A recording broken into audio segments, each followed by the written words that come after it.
sou formada, né, começando do início.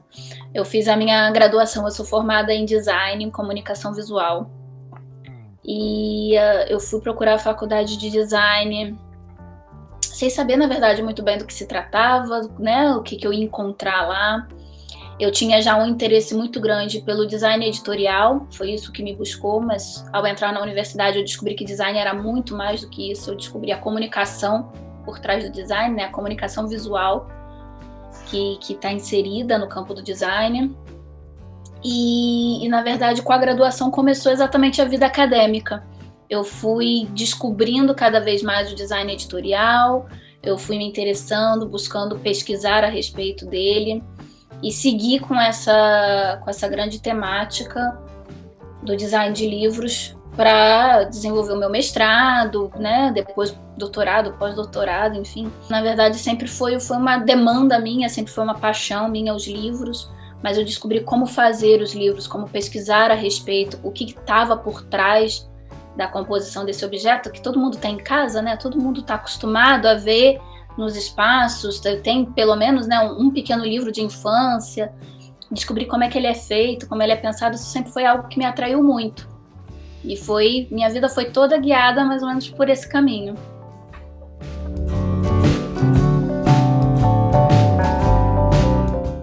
Esse artigo, ele foi escrito em 2014. Ele é um artigo exatamente de transição entre o meu mestrado e o meu doutorado. Ele traz resultados da pesquisa de mestrado que eu tinha acabado de defender, mas ele já traz as indagações de um projeto de doutorado que estava se criando, que estava se organizando no encadeamento, né? Que a partir dos resultados de uma pesquisa a gente não para quieto, a gente pega aqueles resultados, a gente já começa a ter outras perguntas, outras questões. Então esse artigo ele é bem nesse meio de caminho.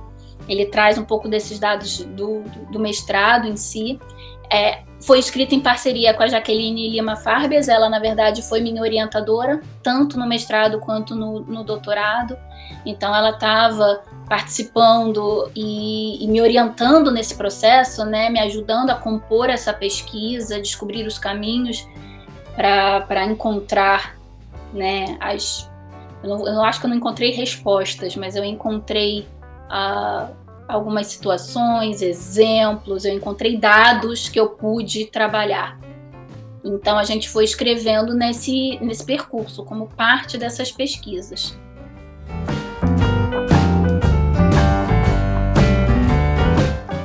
Eu trabalho com algumas metodologias, né? Existem algumas metodologias mais tradicionais, e a gente, na verdade, vai buscando ferramentas, partes dela, para construir a metodologia que se adequa ao nosso objeto, à nossa hipótese, aos nossos objetivos na pesquisa em si.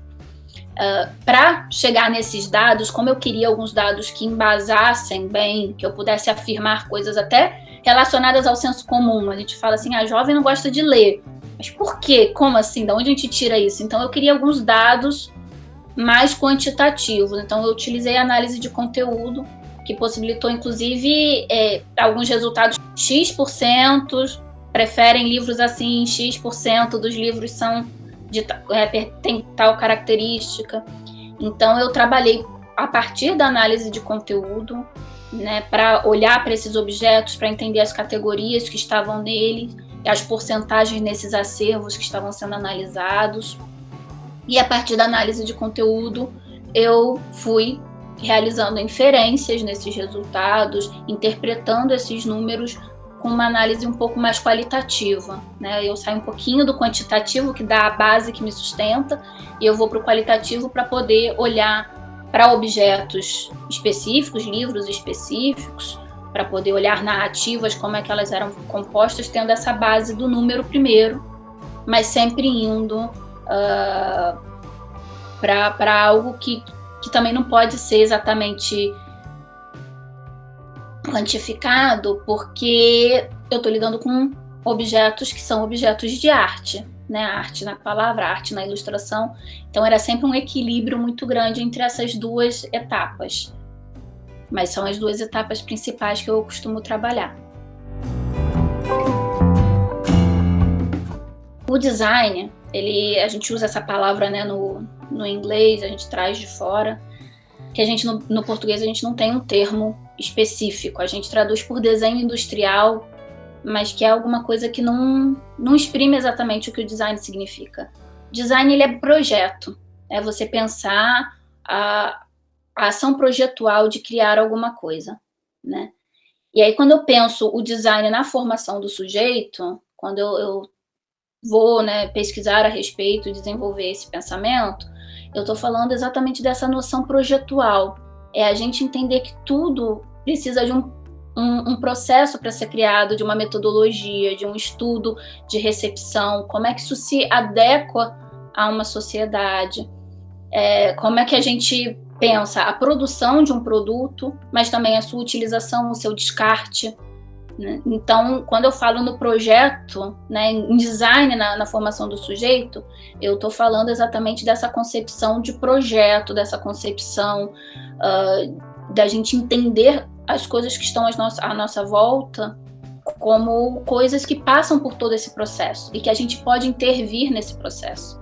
A gente pode propor criação de novos objetos, de novos sistemas de comunicação, né? Também não é só o design de objetos físicos, mas de interações, de serviços, enfim, quase tudo a gente pode pensar um processo projetual por trás.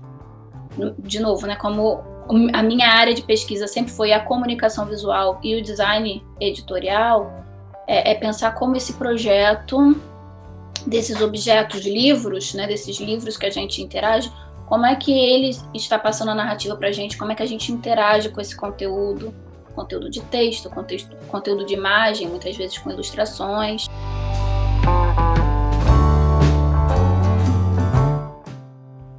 Eu não sei se chega a ser um pouco elitista, acho que provavelmente sim, tá? Eu acho que a gente acaba... Exatamente, por essa falta de acesso democrático ao livro, ela acaba gerando que se espera um certo público leitor. E aí se produz para esse público que já lê. Você não se produz para atrair novos leitores, para ajudar a formar novos leitores, na grande maioria.